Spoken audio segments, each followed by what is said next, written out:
सफाई सुन रहे हैं, लेकिन उससे पहले उन्होंने क्या बयान दिया वो हम आपको एक बार फिर से बता देते हैं। अक्सर विवादित बयानों के जरिए सुर्खियों में रहने वाले बीजेपी सांसद साक्षी महाराज ने कहा है कि उन्हें रिपोर्ट मिली है कि एनडीए गठबंधन को बिहार में हार मिलने वाली है, और उन्होंने कहा है कि अगर ऐसा होता है तो ये पूरी तरह बिहार का नुकसान है, मोदी या फिर अमित शाह का नहीं।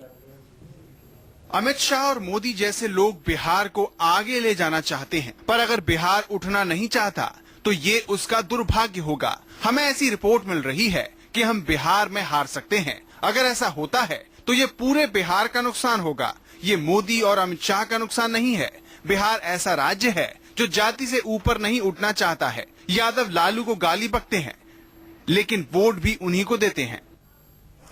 और हमारे साथ पटना से इसी खबर पर बातचीत करने के लिए सौरभ कुमार संवाददाता जुड़ रहे हैं। सौरभ, साक्षी महाराज के इस बयान का क्या मतलब निकाला जाए, और ये बयान ठीक उसके बाद आया जब अमित शाह ने साक्षी महाराज को संयमित बयान देने की नसीहत दी थी। जी बिल्कुल, मैं आपको बताना चाहूंगा कि यह बयान निश्चित तौर पर एनडीए के लिए चिंता की विषय है। और एक तरफ एनडीए दावा कर रही है कि 185 का जो टारगेट है वह अचीव करेगी, और दूसरी तरफ बीजेपी के सांसद का यह बयान जरूर एनडीए के लिए चिंता की विषय है। अब से थोड़ी देर के बाद पटना में अमित शाह की प्रेस कॉन्फ्रेंस होने वाली है। हालांकि देखने वाली बात होगी कि इस सवाल के जवाब में अमित शाह क्या कहते हैं, लेकिन ये बात तय है कि सांसद का ये बयान, साक्षी महाराज का ये बयान जरूर परेशानी का सबब बन गया है बिहार में एनडीए के लिए। जी, हालांकि उस पर वो सफाई भी दे रहे हैं कि हम चाहते हैं कि 2/3 बहुमत से एनडीए आए बिहार में, और जिस तरह से केंद्र में परफॉर्मेंस रहा है बीजेपी का, वैसा ही परफॉर्मेंस बिहार में देखने को मिले। लेकिन अब वो कवर करने की कोशिश कर रहे हैं। इस बयान को देने की नौबत ही क्यों आ गई है, क्या माना जा रहा है?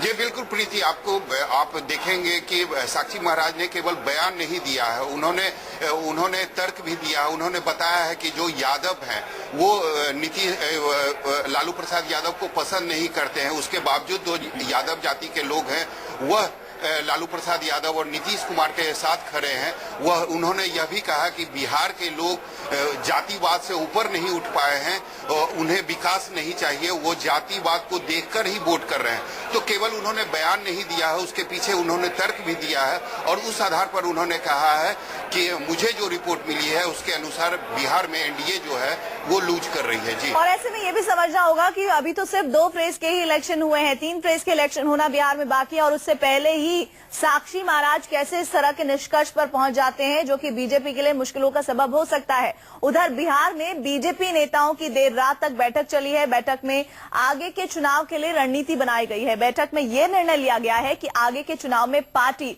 दलितों, आर्थिक रूप से पिछड़े वर्गों और महिलाओं पर फोकस करेगी, और इसके अलावा मोदी की रैली को बढ़ाने पर भी फैसला किया गया है। पहले तीसरे चरण में आपको बता दें कि मोदी को 3 रैलियां करनी थी, लेकिन अब वो नवरात्रि के बाद बिहार में 8 रैलियां करेंगे। ये रैली 25 से 27 अक्टूबर के बीच होगी। और हमारे साथ पटना से लगातार सौरभ जुड़े हुए हैं, जहां पर अमित शाह की प्रेस कॉन्फ्रेंस हो रही है। सौरभ, क्या कहीं ना कहीं बीजेपी को डर लग रहा है? साक्षी महाराज वक्तव्य तो ओपन मंच पर दे रहे हैं, लेकिन क्या ये जो शैली अपनाई जा रही है रणनीति बदलने के तौर पर, डर है बीजेपी का?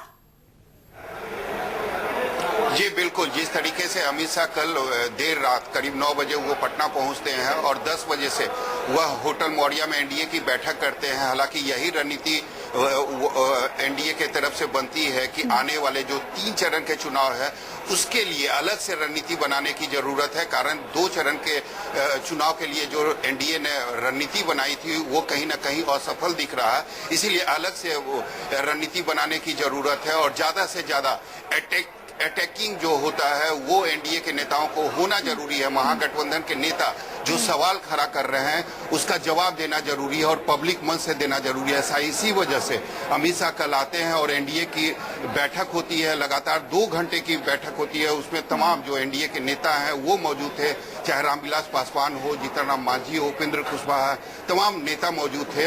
एक तरीके से कहें तो जरूर ये बीजेपी के लिए चिंता की विषय है कि आने वाले जो 3 चरण के चुनाव हैं उसमें किस तरीके की रणनीति बनाई जाए जिसमें एनडीए सफल हो। जी, जी सौरभ, आप हमारे साथ बने रहिए। और साक्षी महाराज के बयान पर आरजेडी प्रमुख लालू यादव ने किस तरह से बीजेपी पर निशाना साधा है वो भी हम अपने दर्शकों को सुनवाते हैं। लालू यादव ने कहा है कि